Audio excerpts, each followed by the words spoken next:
Hello, everyone, and welcome back to the Between Realities VR podcast here on the home of everything between realities, Between Realities. My name is Alex VR, and I am joined here by my co-host, Skiva.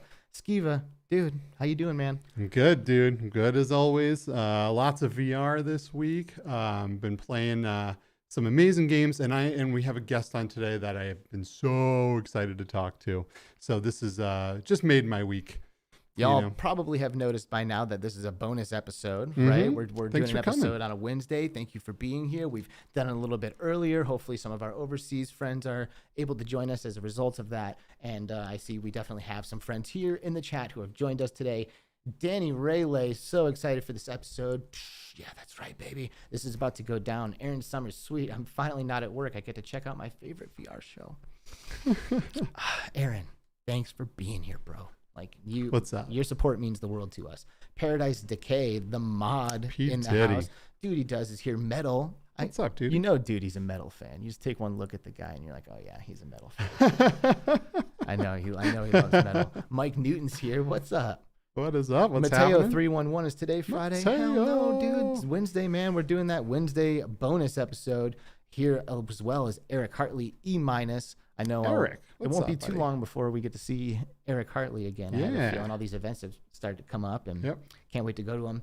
Midlife Kid, let's go. Let's get it, Midlife Kid. Chroma Snare is here. Obscure Nerd VR, Andy Southern, who we will be seeing this upcoming weekend as well, is here. And Paul from the VR realm. Dude, Arcanian VR, how's it going? Thank you guys all so much for being here. So, what are we doing today? Man, so back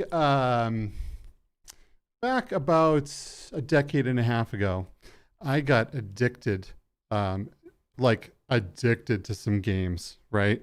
Guitar Hero came out, and I was a guitar player at the time, and I was like, oh, I don't think I'm gonna like this. I play real guitar, blah blah blah. But let me tell you, I have more hours in Guitar Hero than probably any game on any platform ever. I bought every single one of those games, and I perfected it. Well, not perfected, but I did every song on the hardest difficulty throughout every single title that these games released. Same with Rock Band, and now I'm diving into Unplugged VR. And today we have the producer of that game and the co-founder of Guitar Hero and Rock Band, and my mind's blown. I'm so excited to talk to this dude. Please welcome to Between Realities, Mr. Marcus Henderson from Vertigo Games. Hello, Marcus. Dude. Gentlemen, it's an honor to be here. How are you? Excellent, man. So good, dude. Thank you so much for being here and joining us on the show today. I have a feeling Skiva did not really realize that he would have this trajectory in his life back when he was playing Guitar Hero in the day, dude. Where we'd be on the show today. It's crazy talking with you. Like I was saying, I never played a game so much in my friggin' life, with the exception of maybe Mario Kart. But I really think my hours in Guitar Hero, especially in Rock Band, dwarf that, and hopefully I can bring those hours up on Unplugged VR. Is this as well. a typical response? Do you hear this regularly when you get to talk to people about your work in these games? Well, first off, I mean, it's an honor to rock with you today too, Skiva. I mean, you're a legend in the VR community, so I'm glad to be here and share your space and get a chance to talk about the games and everything. And yeah, I still to this day get a lot of people that reach out and tell me how Guitar Hero kind of changed their life in a way. A lot of guitar players still reach out and say this game made me a guitar player, a legit guitar player. Now my band is, and it's so we're retelling the tale, and I'm just incredibly grateful to be able to sort of pay back guitar, the art of guitar. My love for rock, punk, and metal is just universal, and so anything I can do to serve this as an art form to ensure that next generations get a chance to rock out and feel the power of metal is something that's kind of been a crusade of mine. So if it wasn't for people being passionate about it, we don't have a franchise to work on. So it's really a Mobius strip between people that create and people that play the games, and I kind of think that's kind of what we're all about with Unplugged these days as well. Hell yeah. Nice. Hell yeah. I mean, I don't know who the first person to make a rhythm video game was, right? I don't know what the OG rhythm video game was, and maybe someone here in the chat or something knows the first rhythm game, but that's like video games and music together is like, it is like peanut butter and chocolate, dude. Like it is like the best combo ever, in my opinion. It's like such an amazing way to engage with music without necessarily needing to know how to play an instrument or be good at an instrument even.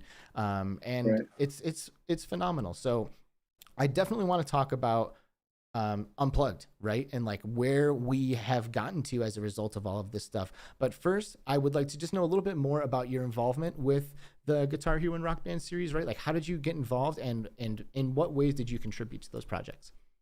So it really goes back to a beach party. Like there's a California unwritten rule that whenever there's a beach party, somebody has to bring the acoustic guitar. Yes, sir. So this night it was my job. So I brought an acoustic guitar. Now, I've been playing guitar for forever, like a million years, right? And I've never been in a cover band or a tribute band, but I've just had this like ridiculous recall for riffs. Like I got a billion. I can't remember the whole song, but I can play you pretty much every riff ever written. So one night on the beach, we're at a party. It's in San Francisco. I'm playing the acoustic guitar, and somebody asked for like somebody requested a tune. I think it was like Stairway to Heaven or something. And somebody else requested another tune, and I was in the zone. I reeled off like seriously, and I've told this story so many times, but I've reeled off like 60 or 70 tunes in a row, and a buddy of mine at the end of the party gave me a card and said, "Hey, my name is Bill, and I work as an engineer for a studio in Fremont, and we're always like looking for talent to do re-records or session work for commercials or films or anything. Would you be interested?" And to that point, I'd done some minor session work, but I felt like this is a great opportunity. Sure. So gave me his card. We exchanged numbers, and I got a phone call out of the blue, like a month and a half later. And he said, "Hey, we have a project we're working on, and we need you to come in and do a note-for-note cover of Symphony of Destruction from Megadeth." Sick. Nice. And this is what we're going to do. This is what we're going to pay you. This is what's required of you. No charts, no nothing, just an MP3 basically. And said, "Okay, let's see what you got." So booked the session, came in, knocked it out. And I'll tell you a quick side story, just because this is a road almost not traveled here, seriously. But I was intimidated when they called me to do Megadeth song, because I mean it's Marty Friedman. If you're a guitar player out there and you know who Marty Friedman is, he's terrifying. Like he's so unique. It's almost like trying to recreate a Jackson Pollock with paintbrushes and watercolors, right? There's so many unique things about his playing that it intimidated the shit out of me, and I almost didn't take the gig because I was like, I don't think I can do this. So I set a mental threshold that said, if I got paid X amount of dollars to do this, because they didn't tell me what they were going to pay me. If they were going to pay me this much money, then I'd do the session. And so I called them and I said, "Hey, I'm just wondering really quickly, what can I expect compensation-wise for this?" Because I didn't really say anything. I just agreed to it. And they said, "Oh, it pays this much." And it happened to be $50 more than the threshold. So I took the gig. I recorded the song. They went to E3. The game came back with like 12 Best in Show awards. And they said, "Okay, your next song is Thunder Kiss 65, Tuesday, 10:30 a.m. Be here." Zombie. And that just continued on. I ended up doing, I think, 80% of Guitar Hero 1. Wow. By myself. I sang I Want to Be Sedated. I did the lead vocals on that one. I did background vocals on a bunch of songs. Played bass on a couple songs too, just because they needed a bass player.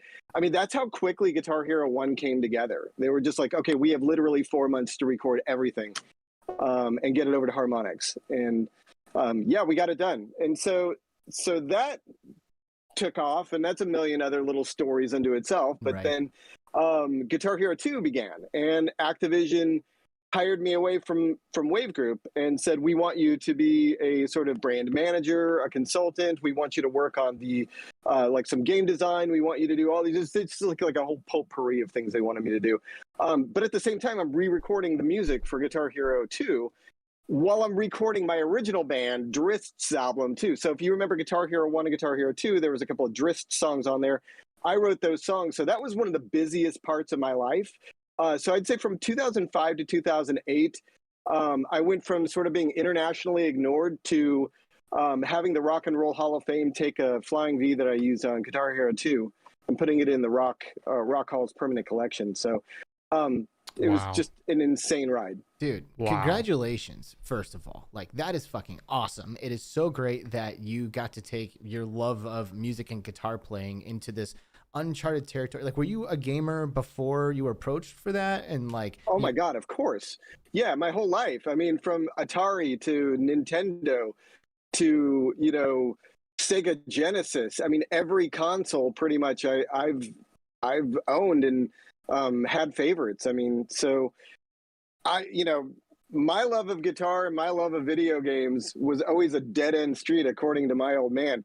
And I was like, in 2005, when he actually saw commercials for the game and was like, holy crap, my kid was part of creating this. It was just like, it was one of those wake up calls for everybody. Cause I mean, nobody knew how special this game was going to be until the response was amazing and the sales numbers came in and we were like, oh my God, we've touched a nerve with pop culture. This is a once in a lifetime thing. Don't take this for granted, man. You know, you truly did. Enjoy this. You truly did. Like, that game, like, fucking like rattled everything, you know, like people who didn't play video games were playing Guitar Hero because it's not about playing video games, it's about music, but it's also a video game. It's like such a great combo. You know, I bonded a lot with my sister over Guitar Hero. She was never a guitar player or really that much of a video game player, but we got together and with two of the plastic guitars and we rocked, man, all the time, just all the time. And we had a lot of good bonding time because of that. Times that we would have never had spent together had it not been for these games. Absolutely. So man.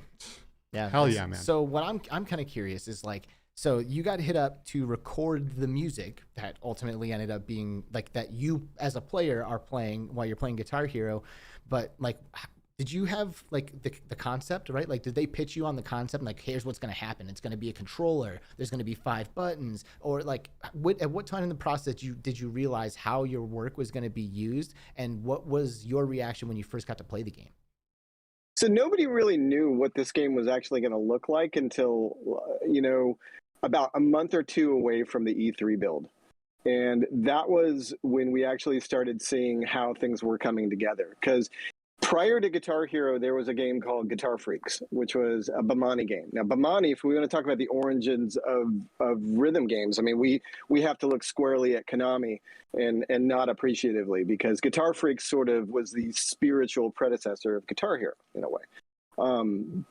So looking back on it, I didn't really understand how this was coming together because I was on the audio production side of things to begin with, right? So Harmonix was working with Red Octane until Red Octane saw how I was working with Wave Group and pulled me out of there, which was when inevitably Red Octane sold to Activision and became Activision. So it's kind of convoluted, but I really didn't see any gameplay or understand how this was all coming together until pretty much right before they shipped that 5-song build off to E3. And then I was like, oh my God, this is Guitar Hero. Wow. Because we had no frame of reference before, right? And there hadn't been anything quite like it, especially in like Western culture.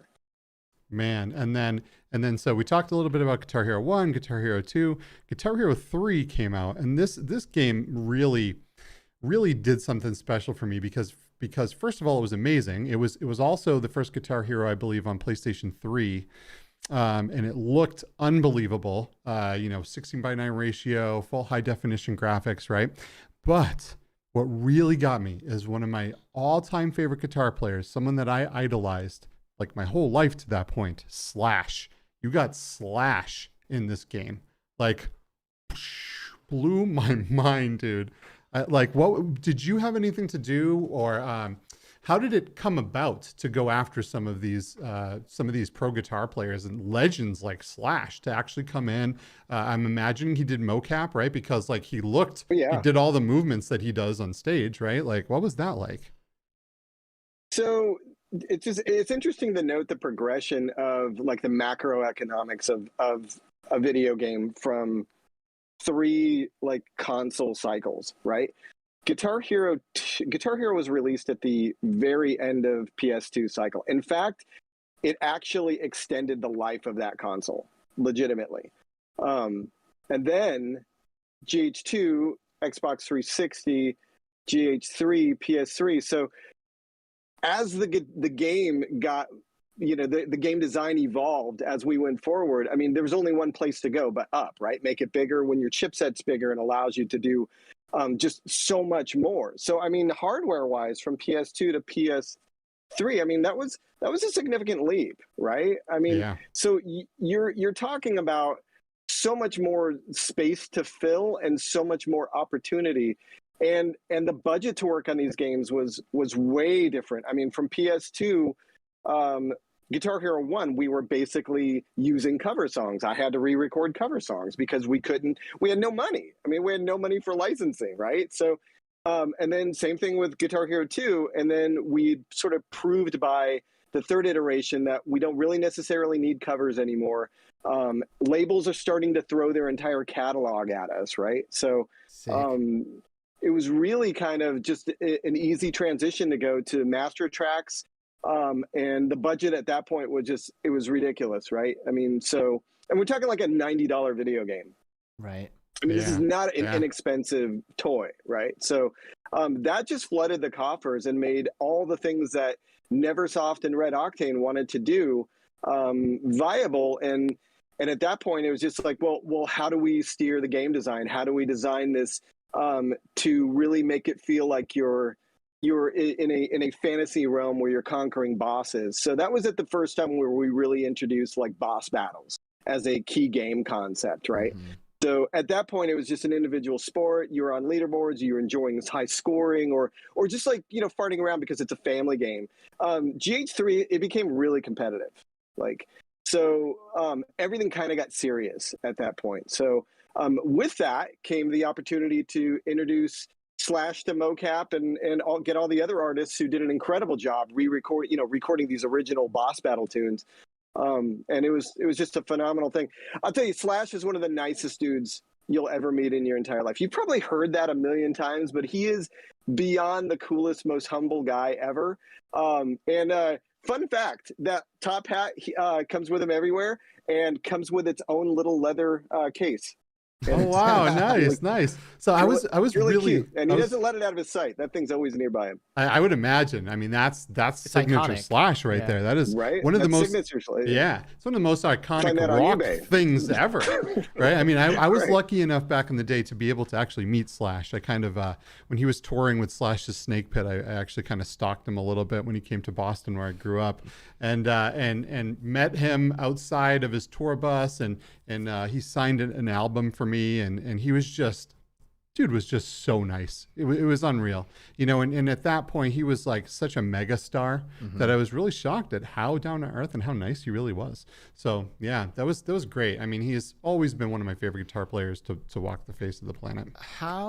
He's really easy to like. He's a great rock star. I'm wondering now, like, in your opinion, how pivotal are the partnerships and like licenses and like famous songs, for lack of a better way to put it, in the success of games like this? Like, do you think that Guitar Hero became as huge as it was because you could play the songs that like you grew up playing, and is it okay if rhythm games don't get popular music? Do you think it holds them back? What are your thoughts on that? So I think in GH's case, the song selection and the variegation of styles really pulled it all together. Because one of the things that families would tell me, and a lot of the feedback we'd hear was, this game brought us together. Like, Dad loved Boston. My kid loved Rage Against the Machine. My sister loves, another band. And then, Mom likes Ozzy or something. So there was something for everybody. And that was that like connective tissue that really kind of established that, hey, this is something comfortable, it's safe.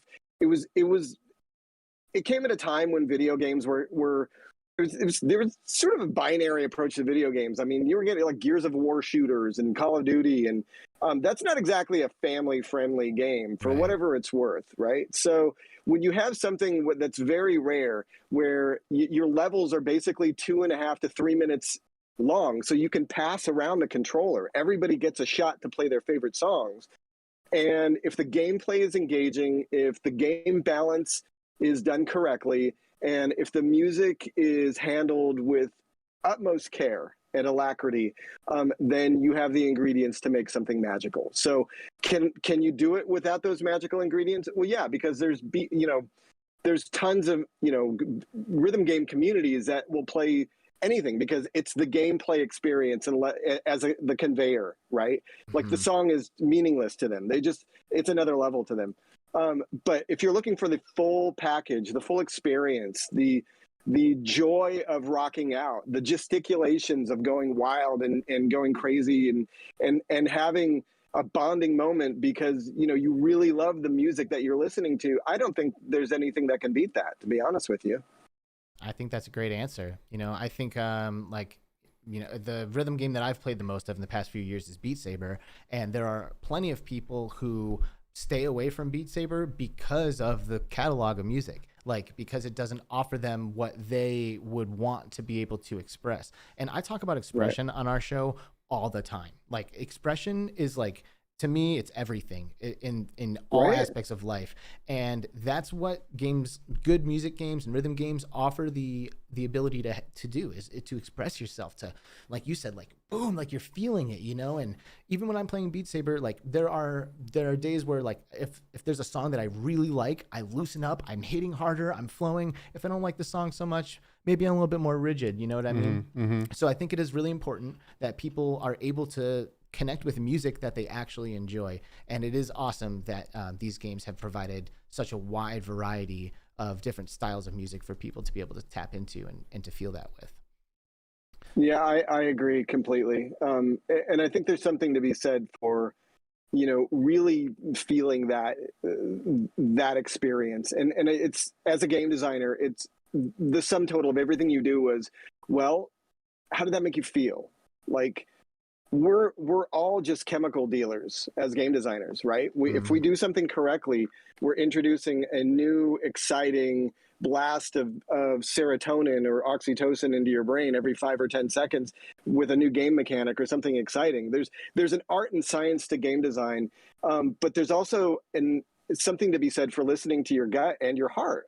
And, when we're putting a song like Flying High Again by Ozzy and Unplugged, my heart is telling me that this is an important song for people to play because you've got a ton of Ozzy fans and, we need that connective tissue. We need people to get excited that their favorite artist is in this game. Because when you look at the back of the box, you want to be able to make that, can't wait to play that one. I know this one. I love Rush. Oh my God, Tenacious D. You got to play the hits and listen to the people. And give people what they want, because if you're not feeling it, chances are they're not going to feel it as well. And I come from the school of Guitar Hero. Play the hits, man. Right. So is Unplugged from Vertigo Games, is this the natural progression of how this has all been unfolding? Well, so before, not to cut you off there, but before we got to Unplugged, we went kind of to Rock Band, right? Where we took that guitar experience and expanded it to the rest of the instruments. Now you have people on a drum kit, you got someone playing bass, you got someone actually singing, right? Which is wild because to me, when you require someone to buy a peripheral for a game, your chances of that game becoming not so successful go up dramatically, right? So now you have an entire kit that you can buy to play this game, Rock Band. How did that come about? Did you pitch that? Was that something that kind of came down the line and then you guys went with it? Well, again, I have to look towards Konami for inspiration here, and sort of what they've been doing, because a appreciative nod once more to the Bimani kind of way of life, which is gamify it, have fun with it. And these are game design ideas and concepts that have existed before in one way or another. So the next step from Guitar Hero 2, hardware wise, now if you remember, Red Octane was a hardware company. They made dance pads for DDR. And so their bread and butter, aside from making dance pads, they created a game called In the Groove, which was basically a DDR clone. Red Octane was also a video game rental service that was competing with GameFly, fun fact. So, yeah, what was the question, Skiva? Oh yeah, no worries. So digress. how did we get to the point now where we are Yes. kind of bringing in all of the instruments and asking people to go out and buy drum kits and more guitars and microphones and all of this stuff? Hardware. Yeah, well, because and going back to Red Octane's love of hardware. So the next thing up was to get the Drum Hero hardware together. So that was happening when Guitar Hero 2 was occurring. And at that point, at the very end of the sort of like, hey, let's put together a working prototype of a drum pad. At that time, the crevice was being created, and EA and Harmonix were starting to work on their own IP, and like the camps were separating. Right, at this point we'd already established that Harmonix was no longer going to be able to work on this. So they sort of drove a lot of that technological, element to ensure that we can sort of progress this. So they had the core concepts, and I was at the forefront, but at that point they just said, we're not doing any more hardware dev. All like in-game development is now being ported over to Neversoft. Harmonix is no longer a partner with Gibson, no longer a partner with Activision. We are splitting and moving. So that's kind of where that ended. And because we left that ball on the ground, Alex and Dan and the guys at Harmonix clearly saw this as an opportunity to take the game mechanic of Guitar Hero to the next level. And they had the vision to integrate the whole band. It was everybody's idea, including karaoke. Now, Karaoke Revolution Party existed before Guitar Hero, right? So there were karaoke games on the PS2. So really, it was all a matter of like, okay, we've got Guitar Hero, we've got the game engine, we know what we need to do with karaoke. Let's just build the highway for drums, and you've got Rock Band. Boom. Wow. Boom, there it is. And you know Unreal. what I find interesting about these peripherals specifically in Rock Band is like Guitar Hero was a game, right? And like maybe if you played guitar before playing Guitar Hero, you would have a little bit of an advantage, especially like just to getting to like expert much faster. But you don't need to know how to play guitar to play Guitar Hero. In fact, maybe you shouldn't. So that way you really get to get that feeling, right? Mm-hmm. But singing and that drum kit, I would argue, is a lot different. I would say that you actually kind of need to be able to sing to rock that microphone, and you kind of need to be a drummer a little bit in order to rock that drum kit. And maybe you weren't a drummer before you picked up the Rock Band drums, but I would argue that if you got good at Rock Band drums, you could then go sit on a kit and pick it up really fast. What do you think about that, Marcus? Yeah, I agree. I think that, and I've had so many conversations with like stodgy musicians over the years who have just like said, no, rhythm games are bullshit. Like Jason Newsted, who's kind of a buddy of mine, would notoriously say, I mean, video game hater to begin with, but like Guitar Hero is terrible. It teaches you nothing. And I just said, well, no, I think you're wrong. And I think you're looking at it from the wrong perspective. There's basic things that you can pull away from this that can help you at least develop interest in becoming a musician. And the first thing that you're going to get from these games is timing and rhythm. Totally. So the strum bar, everything was quantized. So you're literally learning how to count. So everything music-wise is kind of there for you to unpack. So if you have a tangential interest in becoming a drummer, or you've ever tapped, or you've got some kind of rhythm because you've clapped along to your favorite song, this is the game that may unlock that for you. And I've seen it. I can verify that Guitar Hero, Rock Band, all these games unleashed a generation of actual musicians who built on that platform and got the confidence musically or rhythmically to say, I think I can do this, man. This is no longer a simulation. I want to take it to the next step. And I'll tell you one thing really quickly. I was in a clinic in New York one time, and a mom came up to me, and she just hugged me for like 30 seconds. And I'm like, what's this for, really? And she says, so let me tell you, my kid's 16 years old, started like going in really dark places. We lost touch with him. He's just in his room.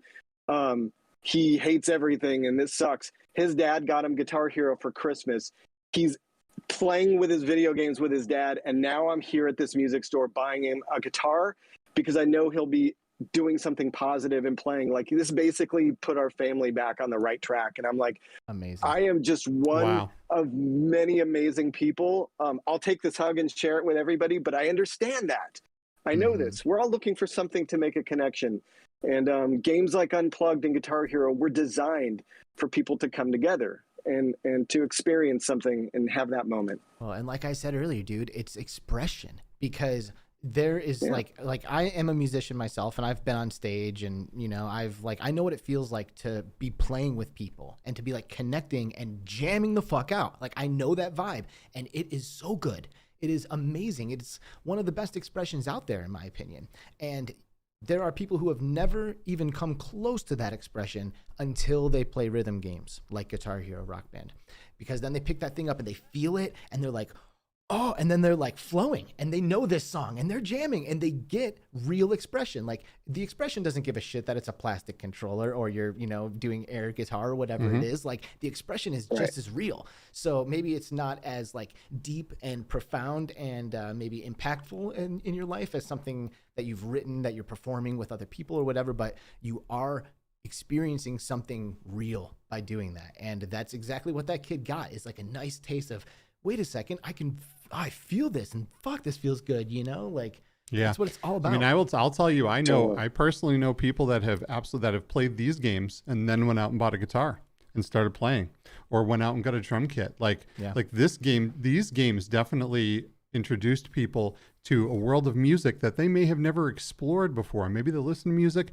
but they never said, oh, I'm going to pick up this instrument and I'm going to go out and create my own thing, and really changed lives. Like, for real. Yeah. So now I feel like we have to talk about Unplugged now. Absolutely. Because now we've been focusing on the hardware that all of these games provided, right? And now Unplugged is a completely different approach with no hardware at all. And now my question remains, to you, Marcus, is Unplugged like the natural progression of where you've come from with Guitar Hero and Rock Band? I certainly think so. Yeah, I think that we're now at a place where VR is on the verge of becoming almost ubiquitous in not only tech and in home entertainment. It's just it's been on the cusp. There's been so many like close almost breakthroughs, but really the experience, the feeling drives the experience, and the experience drives the game design, and the game design drives the hardware. And if you don't have compelling experiences for people, they're not going to go out and get it. So this is what you've got when you've still got a million, people that are on the verge of playing Oculus because they just simply don't have it yet. Most people don't have VR yet. But we wanted to create a game that compelled people to go out and say, you know what, this was the killer app that I wanted to do because I had a connection to Guitar Hero. That was something that I loved back in the day, and I want to go back and feel that again. I want to feel that once more. And like I said, we're just trying to get people to experience something that feels good. Like, our game isn't negative. We're not asking people to go, simulate World War II here. You know what I mean? This is we're in the toy aisle of life. We want people to take a break and enjoy this. So I think we're at a point now in tech where the simplicity of a game like Guitar Hero can be just what something like this hardware needs to really open it up to people that were either on the fence of picking it up, or it's still an emerging tech, right? I mean, so we want people to access it, and the price point is reasonable. So do I think it's the natural progression? Absolutely, because we're here. We've made it. I mean, this game is out. It's definitive proof. And the feedback and the reception that we received has been like, yes, we've been waiting for this, and we're grateful that we were given the opportunity to be able to provide this because we love these games. I mean, this all comes from the heart. We're not focused on profit. We're not an avaricious group of venture capitalists trying to tap into something just because it exists and we can extract money out of it. We're doing this because we genuinely care about rock and roll and guitar and rhythm games, and we want to serve the players that love them as much as we do. Nice. So before Unplugged, so we talk about the progression from Guitar Hero to Rock Band to Unplugged. So before Unplugged came along, when the Oculus Rift first came out, I kept saying to myself, man, can you imagine? Because at that point, I still was playing Guitar Hero and Rock Band, right? And I was like, wow, can you imagine if you could play a game like this in VR and get the feeling of actually standing on a stage, right? And rocking this thing. And then what happened is, I think through a partnership with Palmer Luckey, I'm not exactly sure, but we got like Rock Band with this guitar and the Oculus Rift original CV1 controller strapped to the back of it with this little plastic doodad right here. You were able to pull this plastic guitar into VR. Now, this was unfortunately way before its time, right? Because at that point, I feel like it was only a handful of people in VR, right? But to actually stand up there for the first time and feel like I was on stage. I mean, I've been on stage before. I used to be in a band as well, but like to actually feel like I was in a Guitar Hero game standing on stage. All these people are looking at me and people are freaking out and yelling and screaming, and like I'm in there and the guitar is represented perfectly. That just blew my mind. That blew my mind, and is what actually got me so excited for a game like Unplugged to come out. But before we go super into Unplugged, I just wanted to ask, did you have anything to do with the Rock Band version or the Oculus version of Rock Band? I had nothing to do with that, unfortunately. That was all harmonics. Gotcha. But, regardless of the outcome, I think it was brilliant that they made that effort, and that it was such a bold first step for these kinds of things, just because without somebody experiencing that, without somebody like at least stamping that flag in the ground, bands like ours have to take those steps too. And, we're grateful just that we have the platform that we're able to kind of build off of. So, I have nothing negative to say about that whatsoever. It was a different time, and I'm just hats off that they even made it work and did their best for sure. Those guys are brilliant, man. How did your involvement in VR start? Was it with the Unplugged series, or were you into VR before this started happening?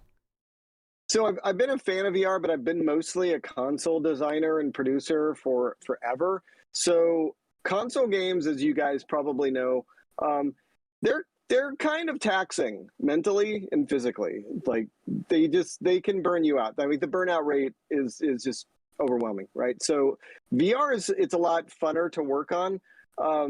It's smaller. Everything's smaller. You don't have these like 10-year dev cycles, right? You're not gonna have 50 babies in the span of the time it takes to make a game. And a game like ours really isn't super. I mean, there's a lot of work going into it. Okay, like a ton of work, but it's a different game than like GTA 6, right? So to me, it was just like a new challenge. I really wanted to. I saw what Unplugged was up against. I saw what they were going for, and I wanted to help. I felt like I could be an asset to the company, and I'm beyond grateful that Koch Media and Vertigo saw the potential that I could bring to the game, and I'm grateful to be one of the producers on this. And specifically, I do work on gameplay to make sure that it's compelling and really interesting and fun.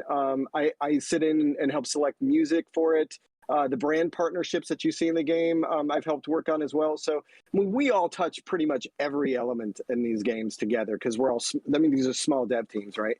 But geez, man, yeah, this is the first VR game I've ever been, able to work on, and it's so much different and so much funner, to be honest with you. So the plastic guitars are gone now.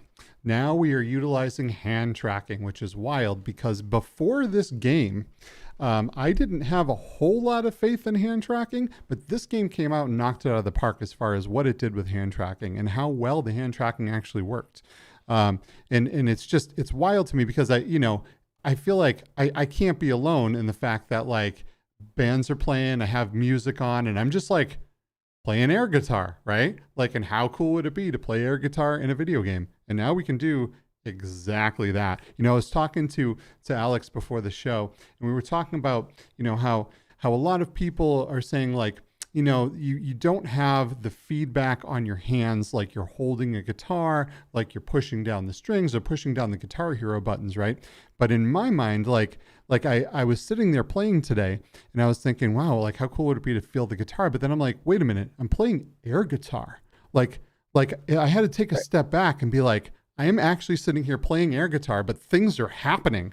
Like I'm seeing the notes hit. I'm seeing like the crowd react. Like it's just playing air guitar, nothing in my hands, no controllers, nothing. And it just like, it really made me like just appreciate what was happening with this technology and just the game in general, even more than before.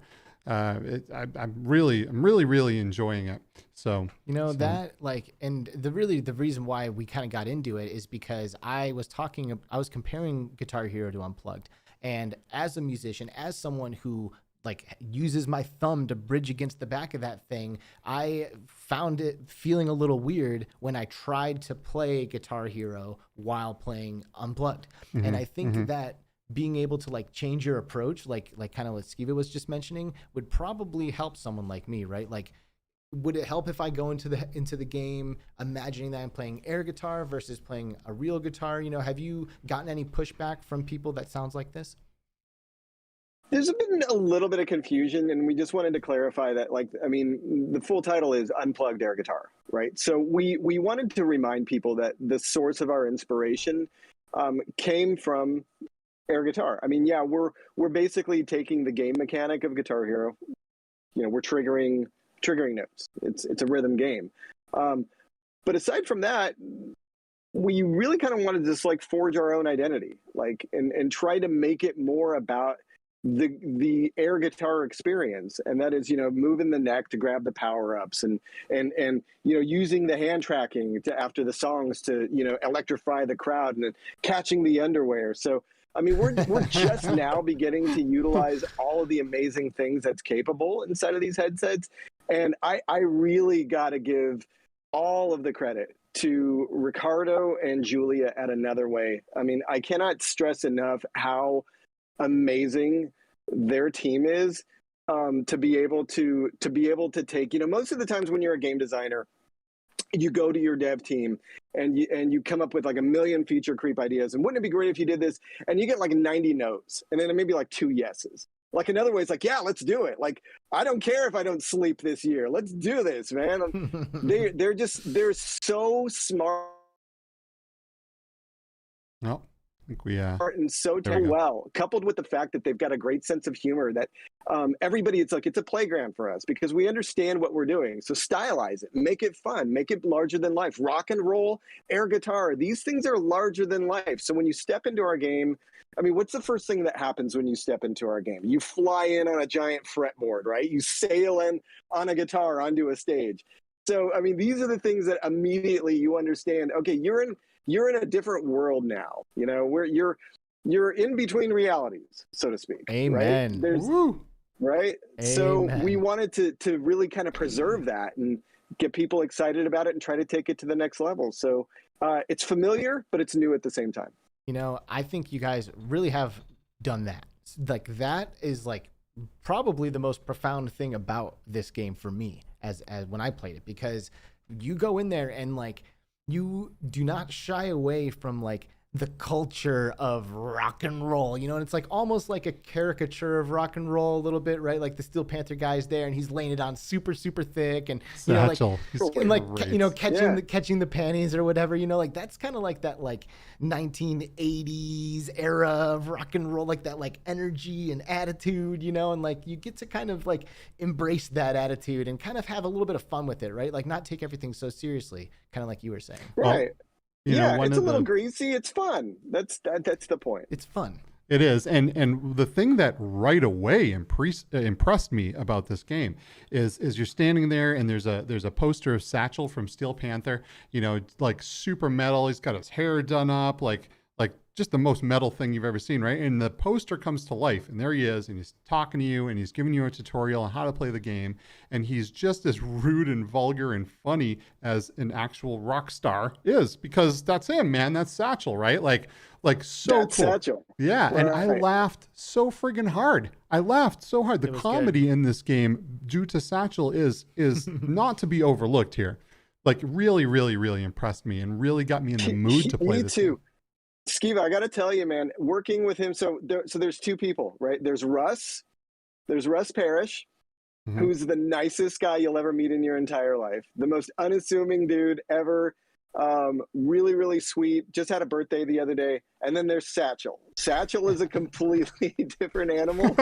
And his comedic timing on the set when we produced that tutorial was just, it was brilliant. It was almost like working with a professional actor, like a comedian. Like he gets so into character, and he's from LA, so he's got that swagger about him, and he knew exactly what we needed him to do. He knew exactly the character that he was portraying, and it was him. So just be you, and everything should work out. And yeah, it wasn't cringe. Like, no, it wasn't cringe. It was amazing. That's like the best compliment I can think to give it, honestly, because you come across voice acting, regular acting, any of that stuff, especially in VR games, which they have much smaller budgets, much smaller teams, all that shit. My expectations for acting and voice acting in VR games across the board is very, very low. So when he comes out there and like gets a genuine chuckle out of me and like is actually engaging, and I'm not sitting there cringing at the performance, that's amazing. I was actually very impressed with all of it, with the tutorial and the vibe and all of that stuff. Yeah, that was one of my favorite things right off the bat. I was immediately laughing, immediately engaged because of his performance, and because of the graphics and the graphic design that you guys were able to accomplish too, with bringing the poster to life and making it just seem like that was a poster in my room. You know what I mean? And wow, it just came to life. And that's one of the cool things about VR, right? I mean, you can do amazing things like that you would never even dream of. And now all of a sudden there's a poster of a rock star coming to life, making crude jokes and just cracking me up. So it was super cool, man. I mean, and there's so many little attentions to detail too. I mean, if you look around the backstage area, you'll look and see that there's a guitar being worked on, right? There's like little pictures. We filled this entire environment with little Easter eggs and clever little, culturally relative things that gamers are going to pick up on, because I mean, it's a purely visual medium, right? So all you can do really is look around and interact with something. And when Another Way understood that it was something that was kind of important to me to be able to maintain that all the amps look like they're on, right? Like that the cables actually look like they're connected properly. And tiny attention to detail, because somebody will pull it out. Those are all the little, dotted I's and crossed T's that add up to that little like, hey, I love this environment. I trust these guys to do this, and I'm going with them on the journey, and that's what we're trying to do. We're just trying to build another army of rhythm gamers that want to do this again. That's fantastic, man. So I mean, so the game's out. It comes out. It has an insane catalog of songs. Like, that's the other thing, is like it's basically like Guitar Hero level licensing in a VR game, which is wild. And I mean, I guess we're starting to see it too with Beat Saber, right? Like Beat Saber is making some amazing collaborations with like some of the world's most famous musicians out there. So we're starting to see a lot of that too, which is awesome. But I'm sure you guys, do you have your foot on the pedal? Like, is there, are you like trying to build on things, trying to add stuff? Are you just trying to refine what you currently have? What's been the focus lately? So the team never sleeps. Like, nobody has stopped working on this game since it came out. And the community has been super supportive and very verbal about things that they would like to see. And we've made it an important, tacit in this entire, like, entire bubble that we're working with to ensure that we are listening closely. with the people that love and play our game. So we are fine-tuning and ensuring that everything that we can do to make this game better on a daily basis, on an hourly basis, is happening. So we have a Discord channel where people are giving us feedback all the time. Our independent developer and tester channel is electric. Every single day, people are like, we can improve, we can do everything. So we're constantly making the game funner. We're constantly trying to just take it as far as we can to make the best and most exciting game possible. And in regards to building out the catalog more, I can't really talk about that yet, but there will be more exciting things to come. So watch me dance on the minefield of what I can and can't talk about. But I knew I'd get here eventually, where I'd have to say these words. But if you can dream it up, we're dreaming it up too. Okay, I'll take that for an answer. Wow. So what is it like when you're sitting there trying to decide out of an unreal catalog of music that we have at our disposal these days, right? I mean, we have so much amazing music, and so, like, I don't think I would be able to go through and pick the songs involved in something like this. There's just too much good music. So that must be very maybe a council. Like a council of the rock song, right? So how does that happen? How do you come to the conclusion of, oh, we're going to get some Ozzy Osbourne in here, we're going to get some Tenacious D? What's the process like of going through and picking the music? So there is a bit of a Jedi Council involved here. Everybody gets an opinion. Everybody listens to the song. But a game like ours it works different than Guitar Hero. Like that, you can see like Through the Fire and the Flames on Guitar Hero. It's like a million note blitz, right? It's just an obscene amount of notes. Our game doesn't really work like that. So we want to play to the strengths of the game engine, push the tech as far as we can go. And we found out that certain things work better for our game, which is why you'll see a lot of chords, a lot of chord movements, and we want to encourage people to not get focused on standing there all tensed up, staring at this unforgivable note map of hell, and really like immerse yourself into trusting your hands and playing the game and being loose and just enjoying yourself, which is what the purpose of it is. So, I mean, it really just kind of comes down to how we decide works best, and there's a lot of different elements that you have to take into play. It has to be fun, it has to be familiar, it can't be like a 20-minute guitar solo because people don't want to play 30-minute songs.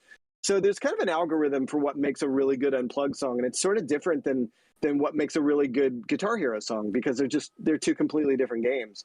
Right. So when you think about it from that perspective, you start to see it through a particular lens, and that prism reveals certain things that are like, oh yeah, that works really well. So if you think about Unplugged as its own beast, its own engine, its own game experience, and you think about why we chose the songs we did and how they work well with what we've done, you'll start to see a pattern emerging. And that's kind of what we're going for, which is familiarity, excitement. There's a specific tempo that our game engine really, really likes, just because we don't want people running around and notes going crazy. We're conscious of every single element. I mean, there's literally like 100 data points that goes into what a song can do for you, even though at a macro level, it's a song, right? Mm-hmm. But it's like, all of it means a translatable gameplay experience. And you may have a super popular song, but it may not feel great in the game. So we've kicked out songs that are just like, it's super popular, it'll sell 1 million copies or whatever, but who cares? It doesn't work. And same thing goes with bands that just don't belong, because I mean, we're not going to put a BTS song in a game like Unplugged, right? It's just like it doesn't work. So stylistically, what we want to do is play to our strengths, play to the hits. We are really retro focused on giving people that gameplay experience that is familiar, like Guitar Hero, like Rock Band, and yet at the same time new and exciting in a different way that's complementary to our engine. So it makes it more difficult to pick songs, but it also makes it a lot funner, because it means more. You know what I mean? Mm-hmm. Yeah, I can see that. And when I was when I was first thinking about this game, I was really curious on how the solos were going to work, because some of the solos in Rock Band and Guitar Hero are pretty brutal. There's a lot of notes coming at you. There's a lot of things happening. And I was thinking to myself, like, how is this going to work with the current hand tracking technology? Right. And then I saw how you guys actually implemented it, and I was like, wow, bravo. So there's just a spot on the neck where you have to be, and you're just flailing your fingers like you're playing air guitar. Because what happens in a solo when you're playing air guitar, you're just going for it, right? And it feels so good. It feels so good. Like, you guys just absolutely nailed the solo thing, and I really, really enjoy it. So, dude, I gotta say, man, like today, our conversation before the show and with this conversation today, and just kind of like a little bit of what I've been pulling in from chat and stuff. I think it's important to, I don't know, like maybe have a conversation about games sometimes before we play them. You know what I mean? Because I'm a Beat Saber player. Okay. Like the day I got Beat Saber on PSVR, it's been like a lifestyle ever since then. Mm-hmm. And they're like you were talking earlier about how when Guitar Hero 3 came out, shit got real, right? It got competitive. People are like, no, I'm the best, and like there's so much like competitive energy with rhythm games like Guitar Hero, Beat Saber, especially Dance Dance Revolution, all that stuff. Like, people have something to prove. So when I went into Unplugged, I'm a badass. I play guitar. I'm an expert plus Beat Saber player. Like, get out of my way kind of situation was like my energy going into the game, which was not going to be conducive for a good time in Unplugged, because what I'm really gathering from all of this is that Unplugged is this kind of this like tongue-in-cheek, like, let your hair down, stop giving a shit for 2 seconds, and just like dance around in your living room for a little while and just like have some fun. Like, it's not about like being an expert. It's not about nailing that solo. To your point here, it's just about loosening up, relaxing, and just like playing an air guitar for a little while. And feeling like you are jamming out with an air guitar, like you're in your kitchen or in your bedroom, you got music going on, and you're just going at it, man. Am I close here? I feel like I'm getting close. You're 100% there. Like, the way I view Unplugged is it's a platform and a blank canvas. You can do whatever you want with our game. If you want to play competitively, the leaderboards are on fire. If you can go take a look at the kind of scores people are getting in the games, they're insane. Like, legitimately insane. So we've tapped into the nerve of rhythm gamers who wanted that challenge, and Unplugged at the very heart can be a very challenging game, man. Expert is no joke, right? So there's that for serious players, but there's also that really like hand over heart like thing where it's like, this game is really all about having fun. And I mean, I can't stress that enough, that you remember in 2005 when games were fun, but like, remember when stuff was a little simpler? Remember when like, I don't want to sound like, Pepperidge Farms guy here, but like, we wanted to, like, there's a thought process where everybody collectively decided, that we wanted to integrate something that was meaningful and fun and the very best of what we can do. I mean, all of us together collectively as game designers, producers, developers, we can pretty much do anything. I mean, the talent is like overwhelming on these teams, but to be able to reduce it down to a feeling that is just that, it's a feeling. We're selling that feeling. And remember that feeling? Yeah, you do. That's what we're selling. That's the game that we put out. We don't want to put out a game where it's a stress fest or there's a million things going on. There's plenty of other things like that. And there's plenty of other games that do that very, very well. Our heart is in the right place. 100. It totally is. It totally is. I'm like sitting here thinking of a way to tell you that. Like, that is so awesome that is like your philosophy and your approach to all of this, and like, I don't know. I had a feeling when you were talking earlier about like how Guitar Hero turned kids into guitar players. Like, they play Guitar Hero, they're like, holy shit, this is great, and they played guitar. And like, I remember being young and playing Tony Hawk's Pro Skater for the first time, and like, how many skateboarders were born because of Tony Hawk's Pro Skater? Like, everyone went out and bought a skateboard. Like, it's ridiculous. Right. And I don't know. Like, am I just old now? Like, am I just an adult, or do games not inspire people like they used to to your point here, right? Like how they used to be fun. Like, were they more fun, or were they just like the right amount of complex and like at an impressionable age? Like, if we're 21-year-olds and 25-year-olds going out and buying skateboards after playing Tony Hawk's Pro Skater, like, what happened? Where are we? Are kids still doing this shit? I know that's a weird question, but there it is. Dude, I got a PS5. All right, I play with my son every single night on the PS5. The games are $70. To maximize the full capability of the chipset inside a PS5, you're looking at a 7 to 8 year dev cycle just to be able to push this thing to its technological limits. Okay, you've got nothing but launch titles, which are basically still PS4 games, right? It is a time and place kind of thing where the Venn diagram puts PS2 right in the middle of the good times because the hardware didn't require too much from your team. The gameplay could be simplified, and it was really all about the gameplay. So I think as a game designer, if you focus on the core essence of what you're trying to achieve with your design theory and how that design theory elicits an emotional response from your player, then you're always going to make something that's compelling and fun. Because nowadays with a PS5 and $70 games, you're looking at $10 million, $20, $30 million like marketing budgets for games that aren't even going to come near to recouping that. So the economics of video games are completely busted. I mean, there's so many red flags for even like wanting to stop building indie games, right? So I think it just comes down to finding that sweet spot. And you can be the most talented team in the world, but it's really all about intent. And our intent is to try to preserve a good feeling without having to make you buy expensive, unattainable hardware. Like, you can actually go buy an Oculus, man. You can't go buy a PS5 anywhere.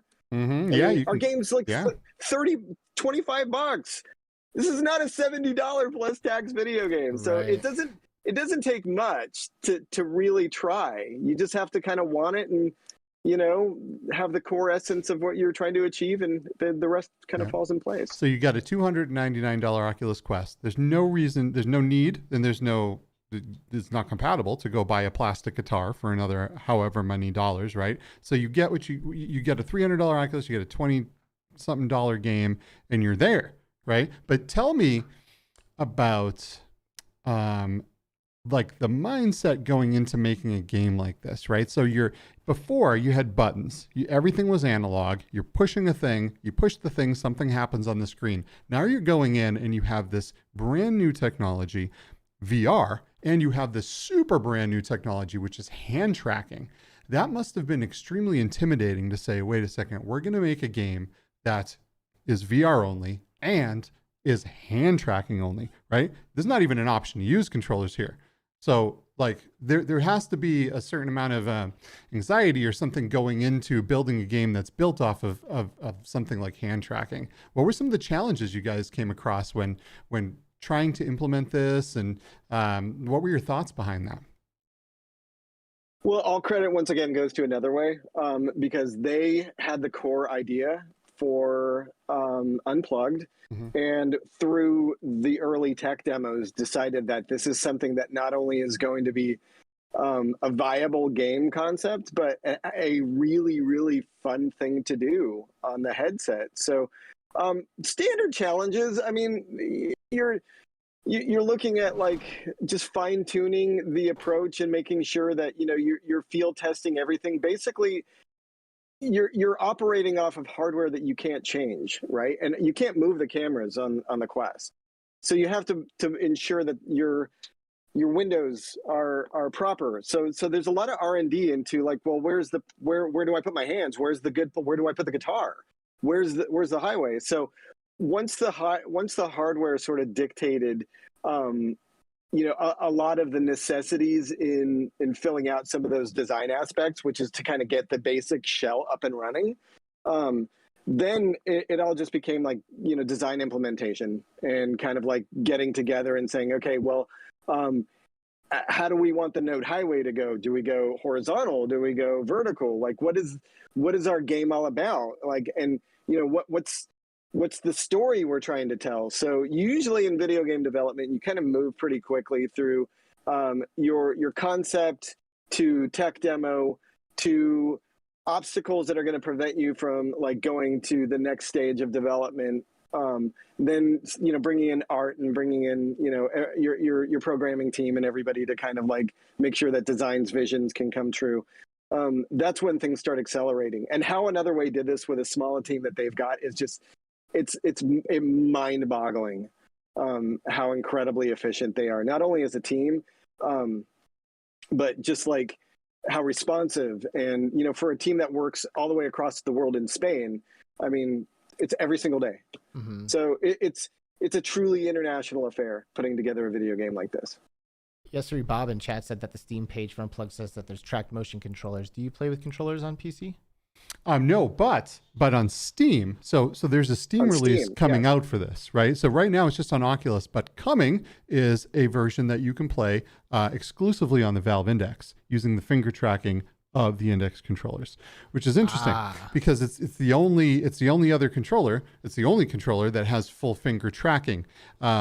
You know, as opposed to Oculus's just hand tracking, right? So this is going to be very interesting to see how the implementation happens with that, because I don't know about you. I think I might like that better. Some people are going to, because it's going to give the impression of like holding a guitar head. You know what I mean? Like the neck of the guitar. You'll actually kind of feel like there's something there. Now on the downside of this, I don't know about you, but I have absolutely horrible luck with the finger tracking of my Valve Index controllers. Yeah, it's not ideal. Right. But I mean, I think if you take the time to get your hands placed properly and you really dial it in and try and, and then pull the things tight so they don't move, I think it's probably going to work good. And I'm really, really excited to give the Steam version with the Valve Index a go, because of what you said there, right? Now you have something in your hand. You might kind of feel like you have the neck of the guitar there. Have you some tried haptics. This, Marcus? Have you tried it with the Steam controllers? I have yet to try it with the Steam controller, but I'm excited to share that we're getting a lot of great feedback from the testing team. And everything's on schedule. So just a couple weeks out. Sweet. So nice. If I can do a little bit of future tripping, which we do on this show pretty regularly. Like yesterday we had plastic controllers, right? Today we're hand tracking, finger tracking on Index controllers in virtual reality. Tomorrow, like where do you see like guitar and video games being tomorrow? Like, is it going to be more with like a more realistic guitar and more of an opportunity to learn how to actually do it, or do you think it'll go less, like more of the hand tracking, like kind of removing all of the hardware from, like, do you have like a preference as to where you can kind of see this going? Dude, we're just getting started. Just getting started. We are in the earliest of early stages in this wave of VR, and AR and MR are going to become pretty ubiquitous over the next 10 to 15 years. Hardware is going to get more accessible. Everything is going to get lighter. But I think inevitably you're probably looking at, and this is just we're future tripping, right? Totally. We're just in the year 2035. What are we doing? Yeah. I would say there's probably a lot of holographic home theater action going on. People are sort of immersed into photorealistic environments that just boggle their mind. There'll be probably some light ray technology where haptics will be felt by sort of breaking sort of like airflow in your room or something. That's fun. So yeah, I mean, you're just going to keep stripping it away, I think, until it's just really just you. Just sitting there in that like virtual reality, which has become your new reality. Yeah. I can see that. You mean I could see putting on like some Snap glasses or some Nreal like glasses, right? And then looking down and there's an actual guitar there and seeing that note highway coming at me, right? There's a lot of different places this could go. Or, actual like very realistic graphics where you feel like you're standing there performing a concert in front of hundreds of thousands of people, right? I think there's so many cool places that we can bring this, and so many ways that we can feel like we're rock stars. Because who doesn't want to be a rock star? Yeah, everybody does, honestly. Yeah. And hopefully it's both, right? Like, hopefully I have the game where I can just do this and like it is playing the song. Like, I don't even like, I'm not even looking for like, I'm just like expressing, like pure expression, you know, pure, hey, I'm playing a guitar expression.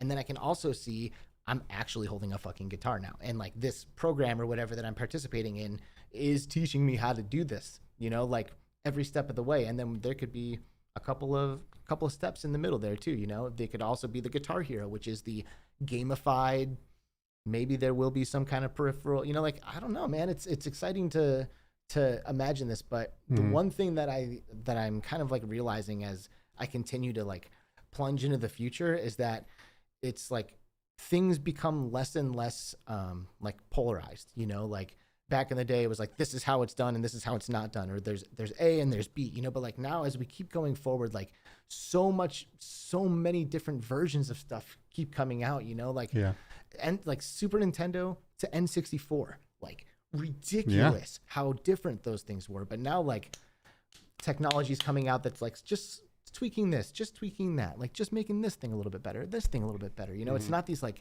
big jumps and big like breakthroughs and new understandings and new approaches every single time we do something, you know. Yeah, and I keep telling people that I think that VR, as amazing and unbelievable and mind-blowing that it is still in its like Atari 2600 phases, right? We haven't reached, I don't think, the Super Nintendo, not the PlayStation stuff, right? We are getting there. This is the very beginning of this stuff. I can only imagine where we're going to be 20, 30, 40 years from now, what my kids are going to play, what their kids are going to play. Right. Like, they are going to literally, you know, be like, oh yeah, I played a concert in front of 100 million people. yeah. Oh, what's that? Well, you know, in order to advance this, guys, it's kind of like that Guitar Hero thing. Like how I love music and I love guitar. I want to see it survive. It's like telling old stories, right? They only survive if you tell them, right? So same thing with VR. Like the human being that is going to take VR into its final form has not even been born yet. Think about that. Okay. Like, so we are at the very, very earliest stages. And in order for that human being, whomever or wherever they are, wherever they will be, to take VR into the next, it's like Ready Player One, whoever that like dude is going to be, or dudette, that person has to first pick up VR and be inspired by a game. And that's kind of like the Guitar Hero analogy. Like, we want VR to survive as an art form. We want to make it 45 years from now where we're in some holographic arena where everything's kick-ass and rad. And in order for us to get there as a game company, we have to make things that people want to play so that somebody surreptitiously discovers their love of VR through a game that we've made. And then we get to retell the tale. Well, I look forward to seeing those days. I really do. And I'm so excited to continue to play Unplugged. I've been having such a blast with this. You know, I was jamming out with some Aussie earlier before the show. I've been getting into all the tracks. Offspring's in there. Some amazing bands. Tenacious D. I mean, how perfect is Tenacious D in this game? That is a good. To air guitar to Tenacious D, but to actually feel like you're playing is absolutely unbelievable. So I'm really been enjoying this game, and I appreciate all the work that you've done on it, as well as the entire team. Dude, I'm so grateful just to be like, I would have been happy being the guy that swept the floor on a game like this. I would have been like, just whatever you needed me to do, I would have been happy. But yeah, it's a tremendously fun game. And my final fun fact, if you notice, the Tenacious D song in the game is a re-record. It is not the original because, the original had some pretty lascivious lyrics that we could not put in our game, lest it yield a M for mature rating. So they went back and re-recorded Roadie for us, and replaced some of those words. And my God, I honestly think it's a better song. Like, Jack absolutely kills it. So that version of Roadie inside of Unplugged is unlike any that you'll ever hear. You can't download it anywhere. You can't hear it anywhere. It's only in Unplugged. So how does that happen? Like, do you go to the artist and say, hey, you know, we'd really like to put your song in this game, But as it stands right now, we can't. I would imagine most artists would be like, oh, cool. GFY then. Yeah. Right? But like, do you approach Jack Black and you're like, hey, is this something you want to do? You want to re-record this? Or is this something that they're excited about? Out of the park. They knocked it so clean out of the park. It was ridiculous. It wasn't even like just a cursory kind of like throw in thing. Yeah, we'll just edit out the bad words or whatever. They went back into the studio and he fucking nailed it. He's just listen to that. He nails it. Like, he's so passionate about everything. He does not half-ass anything. So I'm just grateful that dudes like Jack exist, because it inspires us, because we're kind of those people too. So, you know, it's kind of a natural thing. Like, we find each other. People like us, like you guys, we all find each other inevitably. And and when great people find each other to do kick-ass stuff, this is the kind of stuff that can happen. Dude, that song does fucking jam too, man. It really does. It's good. It's so good. He's such a, like, his vocals are on point, dude. He's great. Yeah. Totally. And to jam out to something like that with an air guitar game is just unreal, man. So it's so cool. Is there anything that has not been said about Unplugged today, right? Like something important that you know, that gets breezed over that you think that we should probably mention before we move away from Unplugged and start to wrap this up?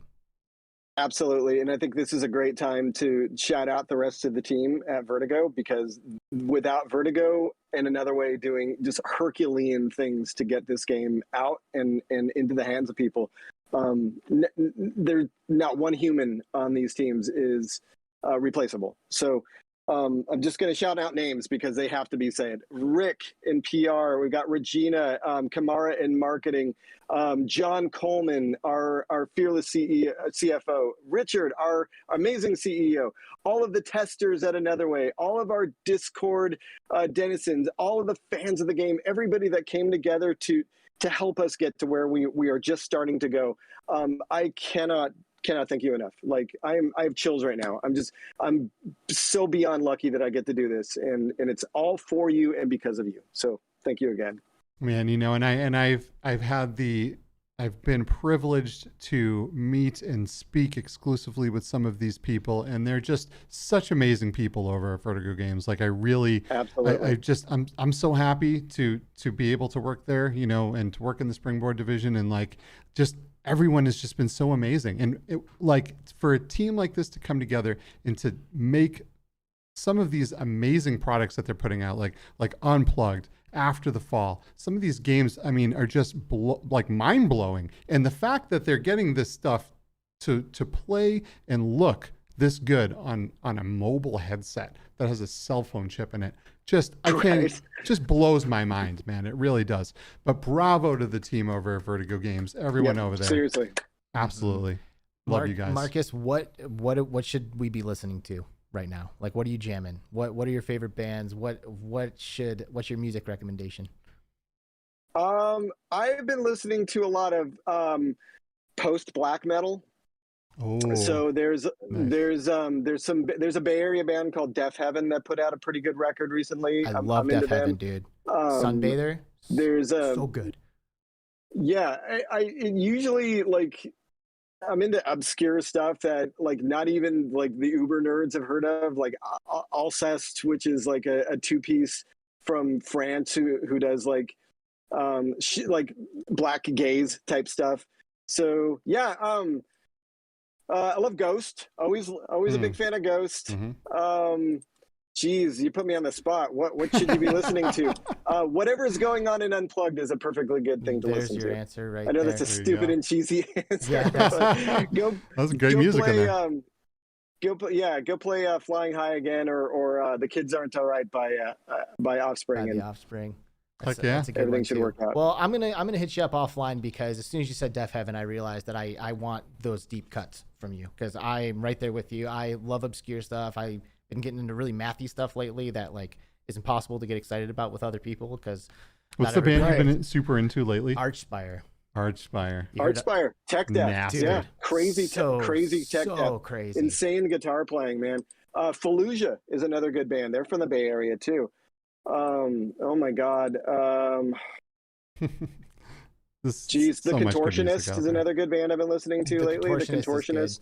Yeah, we're gonna take this off. I'm gonna hit you up, dude, and maybe we can swap. Yeah. Oh my God, we could go. We could go on for 3 hours. I just want to know what's in your CD player right now. But I realized that CD player. You just dated yourself right there. Maybe I did. There's infinite songs, and the crazy thing is, I mean, I'm a metal guy, sure. I love rock, but I grew up a punk, and my family weaned me on opera and jazz. So I've got kind of a pretty variegated musical background. So it's crazy. It goes all across the board. This is great. Well, I can't wait to talk about music with you a little bit more here in the future, Marcus. Congratulations on everything, man. Like, seriously, Guitar Hero, Rock Band are legendary games. Like, we are going down in history, dude. And yeah, congratulations. Like, for real. Great fucking job. Yeah. Thank you for joining the VR world, right? Like, working with Vertigo Games, helping make things like Unplugged come to life. We're lucky to have you here in the VR space, and we were super lucky to have you on Between Realities today. So thank you so much for joining us and being on the show. Dude, you guys rule. I mean, can't thank you enough for having me. Let's do it again sometime. Say no more. Man. Say no more. Absolutely. We'll get you back on here as soon as it makes sense to. Everyone, please say goodbye to Marcus Henderson from Vertigo Games and Unplugged. He's leaving. Bye-bye. Bye-bye. And just like that, Later. He's gone, ejected, never to be seen again. Man, that was so much fun, man. It's just like such a legend. I can't believe we were just talking about Guitar Hero with the guy who fucking and Rock Band and Unplugged and just it's just like the evolution of these musical games. I mean, it just blows my mind. So good, so much fun. I love jamming out and music games and VR in general. It's just absolutely, it's a match made in heaven. So I'm super stoked. I'm super stoked to go back in and play some more Unplugged. I am too, and I'm gonna do it with a different perspective. I went in there trying to shred Expert Plus. I should just loosen up and just try to have a little bit of fun and see if I like it more, because maybe I will. Thank you guys all for joining us here today on this live broadcast. Brand VR, Dark Angel, Yesery Bob, Wolf Raza, Eric Hartley. You guys have all been super active in the chat. Thank you for being here. Mr. Tasseloff, Paradise Decay, dude. Like, Danny Rayleigh's still here. Been here from the very beginning. Like, you guys are amazing. Aylin, thank you so much for being a part of what we do here. Saw Short Stack in chat earlier. Short Stack, yeah, dude. I mean, Mateo was here. Like, everybody stops by, and it means the world to us. So thank you for joining us and being here. This is Wednesday, so Friday's only 2 days away. Yep, and we got another show coming up for you guys on Friday with more VR legendary stuff. So we got Tech Manju coming in, who has absolutely just come into the TikTok space and just exploded. Dude, and has made some insane content. He's came out of nowhere. Yeah, he's like working in VR full time now. The dude is living the dream. So we're excited to talk to him. He's awesome. You know, he popped up wearing B-Haptics gear, making it look better than anybody else can. And like, just like that, he like shot straight to the top.